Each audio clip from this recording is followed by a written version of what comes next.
Eu sou a Beth, Eu sou o Denner. nós somos casados há 18 anos, vamos fazer 19 anos de casado esse ano, e nós participamos de um movimento que se chama Comunhão e Libertação, que é um movimento irmão da Ponte de Misericórdia, né? Nós temos uma proximidade muito forte, né, com o Wanderson, com a Tati, com a Tayane, com toda a comunidade da Ponte, e eles nos convidaram hoje para falar um pouco sobre a caridade e sobre como que a gente vive a caridade na nossa vida e também um pouco sobre como que o movimento nos educa para o olhar da caridade. Então, hoje eu vou começar a contar para vocês um pouco como que foi a construção da caridade na minha vida, e como que eu fui significando e ressignificando a caridade, né? Através dos exemplos que eu tive no decorrer da vida. Começo contando para vocês que a caridade entrou na minha vida muito cedo, porque minha mãe era uma pessoa extremamente caridosa. Mamãe era muito religiosa, ela tinha uma fé muito simples, muito concreta, e como ela também teve uma vida muito difícil, ela tinha a caridade como, como ação natural da vida dela. E eu cresci vendo essa mulher fazendo caridade. Minha mãe fez vários gestos de caridade que me marcou demais. Desde bem pequena, eu lembro dela acolhendo famílias que estavam em situação de vulnerabilidade, que ela colocava dentro da nossa casa, às vezes por alguns dias, às vezes por alguns meses. Lembro dela repartindo o que se tinha em casa, né? Mesmo nos momentos de pobreza, se era possível repartir, ela repartia. Às vezes eu acho que ela repartia até o que não era possível repartir. Lembro de mãe nunca negando uma carona, né? Minha mãe dirigia uma Kombi para levar crianças na escola, e eu lembro do trajeto da onde a gente morava, que era no interior, até a cidadezinha. Eu lembro dela passando e pegando todo mundo que ela encontrava na estrada, colocando dentro da Kombi. Ele demorava, o percurso era de 3 quilômetros, a gente demorava para chegar, porque ela ia parando para todo mundo. Lembro da mãe também fazendo gestos de movimentar as outras pessoas em função da caridade. Estava contando para o Denner que uma das coisas que mais me marcou assim na juventude, eu participava de um grupo de jovens lá em Carandaí, que era a cidade que os meus pais se mudaram, né? Depois que meu pai se aposentou, e eu participava desse grupo, eu tinha 15 anos, e a mãe encontrou uma senhora que tinha perdido a casa por conta de, acho que de chuva, não me lembro bem o porquê, mas o fato é que ela não estava tendo onde morar direito. E eu lembro da mãe fazendo todo um movimento com as pessoas para poder conseguir material e para conseguir pessoas para poder levantar de novo a casa dessa senhora. E nós passamos um final de semana inteiro, sábado, domingo, ajudando a levantar essas paredes, né? Eu tenho na minha memória a lembrança daquelas pessoas carregando tijolo, outras fazendo amarração de ferro, outras já levantando as coisas. E isso me marcou demais. Eu lembro que era uma coisa pequena, mas me impressionou pegar aquela casa que estava destruída e levantar tudo de novo, né? Em 2 dias. Mas por conta dessa movimentação, desse pedido dela para as pessoas para olharem para essa senhora. Então eu cresci com a caridade sendo uma coisa muito natural. E eu cresci fazendo boas ações. Né? Eu gostava também de fazer boas ações. Eu sentia uma correspondência muito forte no meu coração em fazer o bem, né? Em fazer as coisas boas. E quando a gente fazia qualquer pequena ação, a minha mãe, ela sempre nos mostrava que aquilo era bom, que era de Deus. Ela dizia sempre isso, né? Ela dizia que toda boa ação provém de Deus, né? Que a bondade só pode emanar de Deus. E outra coisa que a minha mãe falava também sobre a caridade, que marcou demais a minha vida, foi que mamãe falava que a gente começa fazendo a caridade dentro de casa. E ela dizia assim: eu tenho que começar a caridade com o próximo mais próximo. Então eu fui crescendo com toda essa educação da minha mãe para caridade, dentro também da igreja, né? Participava de grupo de oração, fui crescendo já sendo alimentada, né? Desde a infância para essa vivência da caridade.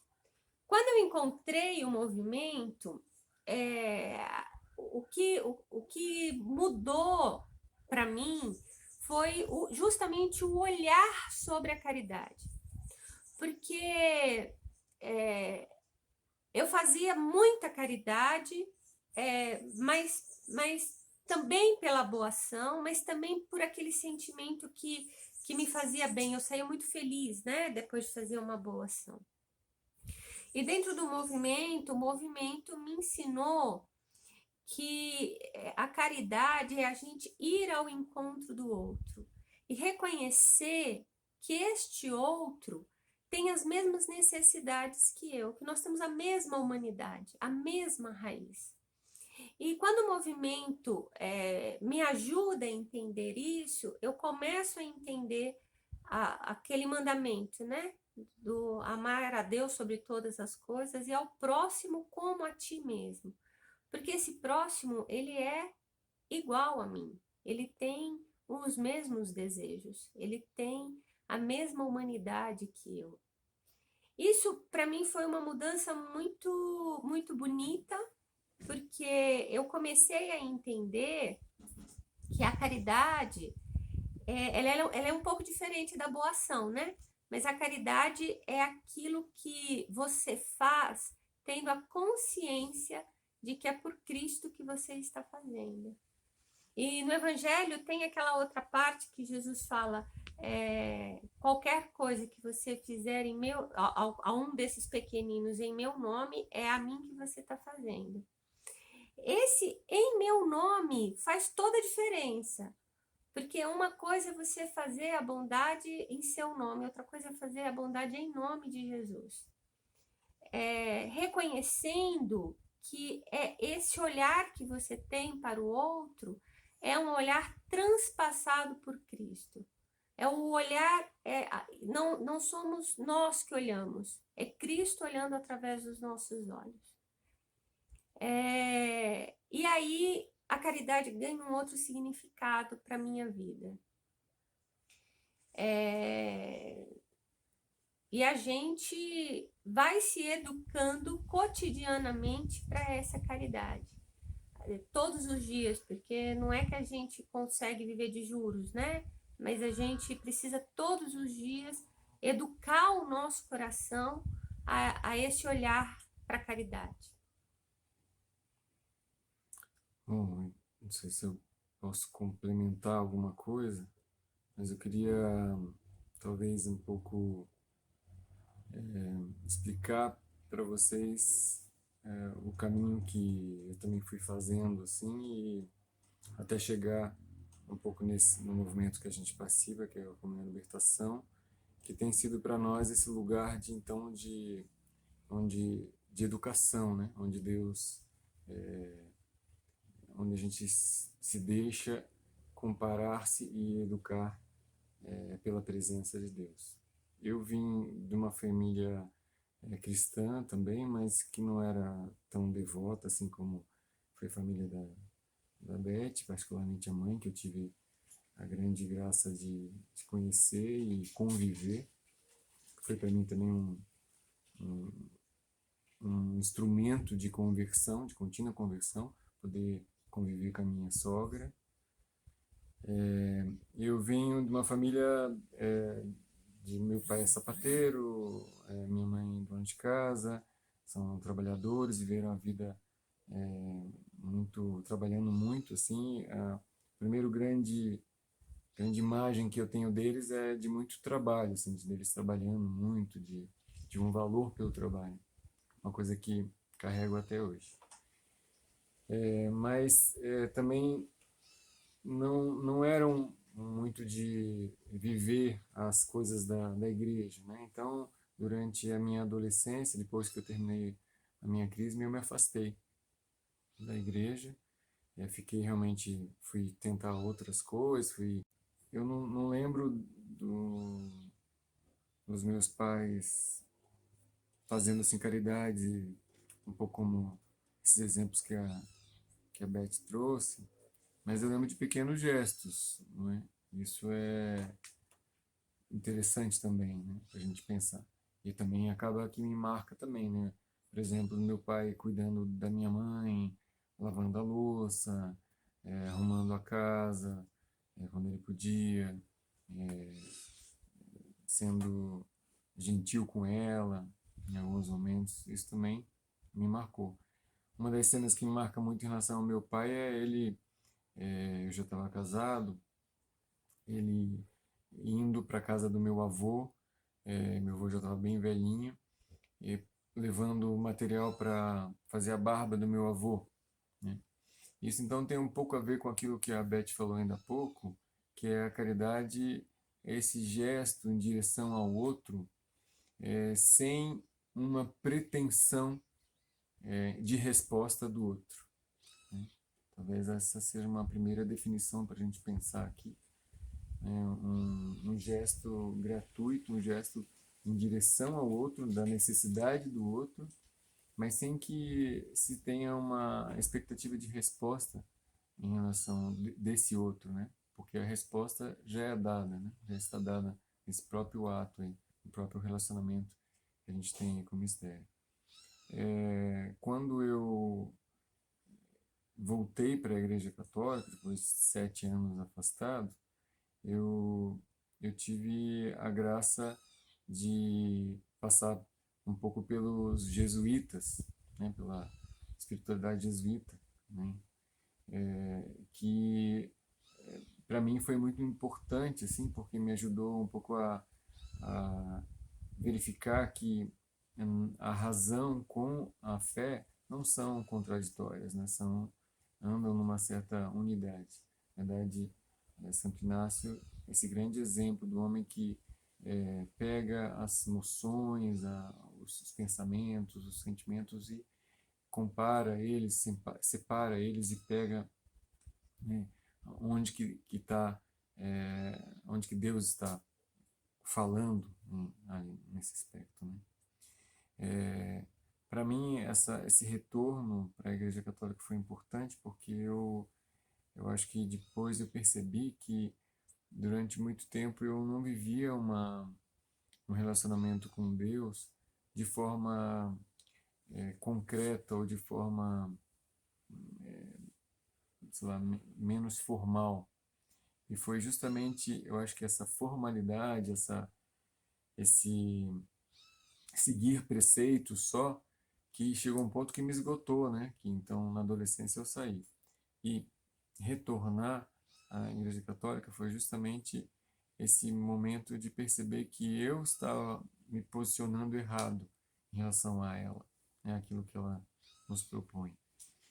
Porque ela não é uma igreja de preceitos, não é uma igreja de para a gente seguir regras, né?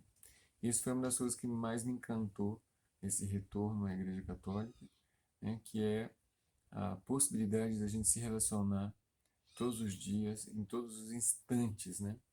Tem Dom Giussani, que é o padre que fundou o nosso movimento, fala que a cada instante, ou seja, a cada segundo, está em jogo a nossa relação com Cristo. Se a gente for pensar bem, agora nesse exato momento, eu não estou dando o meu coração, não faço o meu próprio coração funcionar, né? Não estou dizendo para agora faça esse sol, né? As coisas me são dadas.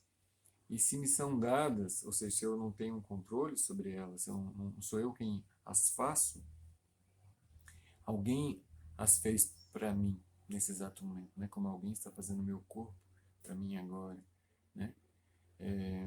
E isso abre um convite para que a gente se relacione com Deus a todo instante, né? Essa é uma das coisas que me ajudou muito nesse retorno, né?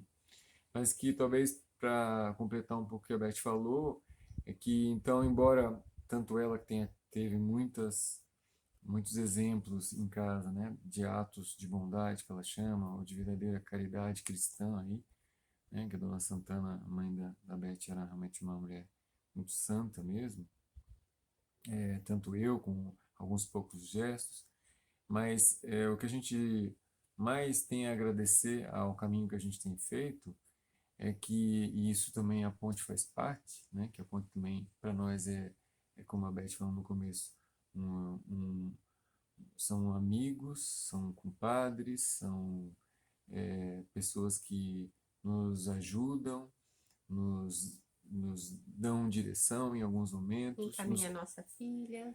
nos pedem ajuda, né? Ou seja, é um relacionamento mesmo, né?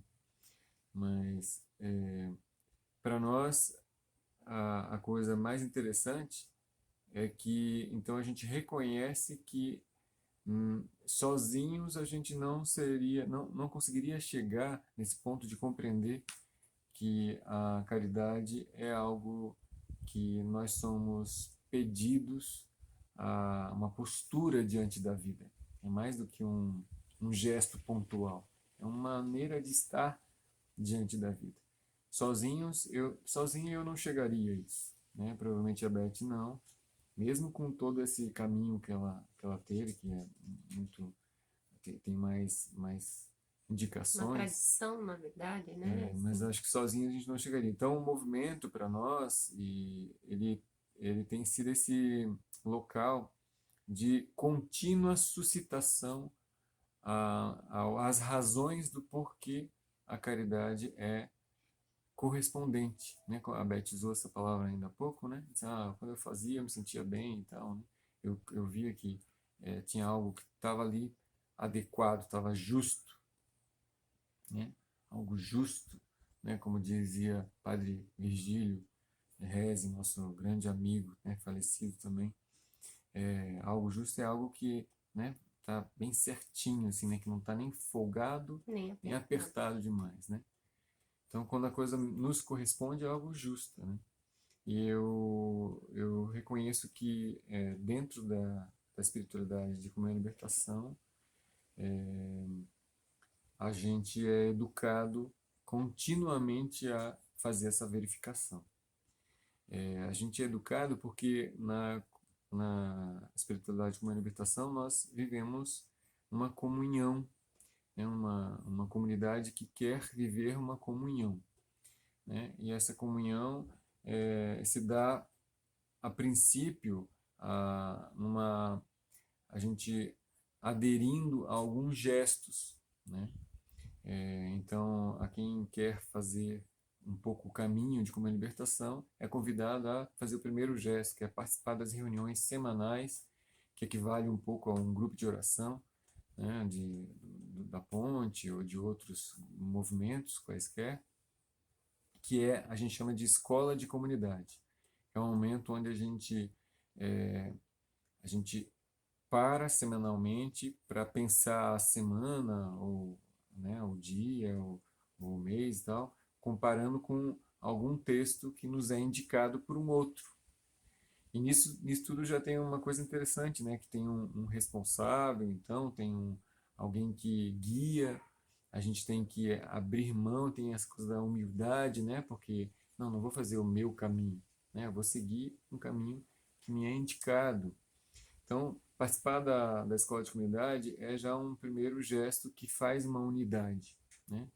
Mas, além disso, Dom Giussani, que é esse padre que fundou o movimento, sugeriu, né, para que a gente faça o caminho de forma plena, que nós também tenhamos um momento de oração diário, Sim, e que é também um momento de silêncio também, né? Oração e silêncio é muito interessante porque não é simplesmente o falar as, as nossas orações que a gente tem, né, o terço e tal, mas é também abrir espaço, né? O silêncio não é uma ausência de barulho, né, mas é abrir o espaço para que Deus fale para nós, né?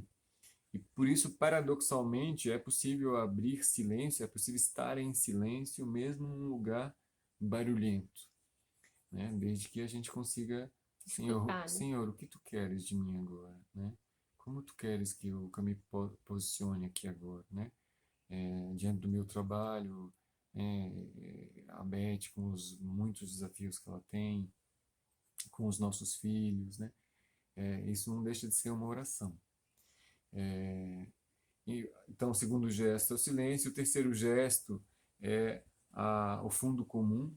Nós também, para então participarmos, assim, né, nos é convidado que a gente aprenda a questão da pobreza. E também dá para a gente conversar muito aqui sobre a pobreza também, mas não vem o caso. Mas, particularmente no movimento, a gente tem a gente é solicitado a dispor de algo, né, Livremente, né? livremente, não é um dízimo, não é diferente. Nós como católicos somos convidados a ter o dízimo na nossa paróquia ou nas paróquias que a gente frequente, né? O fundo comum não, o fundo comum é um gesto de eu tô doando algo meu aqui, no caso pode ser um dinheiro, né, ou pode ser uma outra coisa, mas para o bem da minha comunidade, né, dos meus irmãos ali, né? Então é um gesto que tem a ver com a pobreza, da gente ser educado à pobreza. E por fim, a questão da caridade, que nós também de Como Libertação, nós somos convidados a fazer um gesto semanal ou mensal, que a gente chama de caritativo, né? E é nesse gesto que, depois que eu queria fazer esse gancho, para encerrar um pouco todo esse nosso vídeo aqui, dizendo que é um pouco através de todo esse percurso, mas é através desse gesto chamado caritativo, que nós somos convidados a pensar o que é realmente, então, fazer um ato de caridade, né? O que é essa palavra caridade, né? Que é sinônimo de misericórdia, que é o próprio nome de Cristo, né? O que é você? Será que nós somos capazes de sermos caridosos de verdade? Né? Será que nós somos capazes de um gesto de é, abrir mão de si completamente para o outro? Né? Então, nós, ao participarmos desses momentos de caritativa, que pode ser, às vezes, participar de um evento de outros movimentos, né? Por exemplo, nos próprios Amigos da Ponte, a gente às vezes, né, participa. Bom, então nós reconhecemos que somos educados através desse gesto que nós somos convidados ao pertencermos ao movimento Como Libertação, que é fazer a caritativa, que a gente chama de caritativa, né? Nós temos cada comunidade, nós aqui em São João do Rei somos uns 10 casais, mais ou menos, e mais algumas pessoas que participam desse movimento. Nós fazemos algumas coisas pontuais. Antes da pandemia, a gente ou ia para algum local, né, por exemplo, no Albergue, Santo Antônio, ou alguma outra coisa, ou ajudávamos alguns amigos, né, também quando os Amigos da Ponte pede ajuda. Mas nós temos um gesto anual que faz parte da caritativa, que é chamado Dia Nacional da Coleta de Alimentos, que daí então cada comunidade se organiza para tentar recolher alimentos para as entidades assistenciais da sua cidade, né? E aqui em São João del Rei, já estamos há 12 anos fazendo esse gesto. É muito bonito, assim, ver durante um dia só o quanto as pessoas se organizam, se unem para ajudar nesse gesto. Então, eu acho que para fechar, talvez, que mais? Eu só queria colocar um ponto que talvez para vocês pode até ser óbvio, mas que eu precisei dar um passo para entender. Porque a gente tem um senso de justiça que é muito humano, E muitas vezes a gente até escuta as pessoas falando isso assim: nossa, mas o fulano é tão bom, não merecia estar passando por isso. E em alguns momentos da minha vida eu também tive esse sentimento. Tive esse sentimento de, poxa vida, eu faço caridade, eu ando por esse caminho, mas por que que isso está sendo imputado para mim? Esse pensamento me passou algumas vezes ao ver a minha mãe terminando a vida com uma debilidade muito forte. E nós vimos agora, recentemente, o pai do Denner também terminando a vida depois de vários anos em sofrimento na cama, né? E isso pode ser uma tentação. Para mim, em alguns momentos, foi uma tentação. De achar que aquilo que a gente faz precisa de um merecimento aqui. Ou que é quase como se fosse uma moeda de troca com Deus. Então, eu vou ser bom para que a minha vida seja boa. E isso a gente precisa educar. Por isso, a coleta de alimentos nos ajuda demais a fazer essa educação do olhar para a caridade. Porque apesar da gente ficar extremamente feliz com os quilos de alimentos que a gente recebe, apesar da gente fazer a divulgação de todos os quilos, porque isso é importante, inclusive, para os supermercados que nos permitem instalar, a coisa maior para a gente é conseguir abordar as pessoas e fazer encontro com essas pessoas, educando o nosso olhar para a caridade, educando o nosso olhar para o olhar de Cristo, que é esse olhar despretensioso, né? E educando aquelas pessoas também a doarem sem... elas não vão nem entregar para a pessoa que vai receber, né? Então, a gente dá o nosso muito obrigado em nome de todo mundo, mas é esse obrigado que a gente passa com uma consciência muito forte de um pedido para que o nosso coração seja educado ao amor de Cristo. Aquele amor que Cristo sempre deu, que é o amor sem cobranças, né? O amor doce.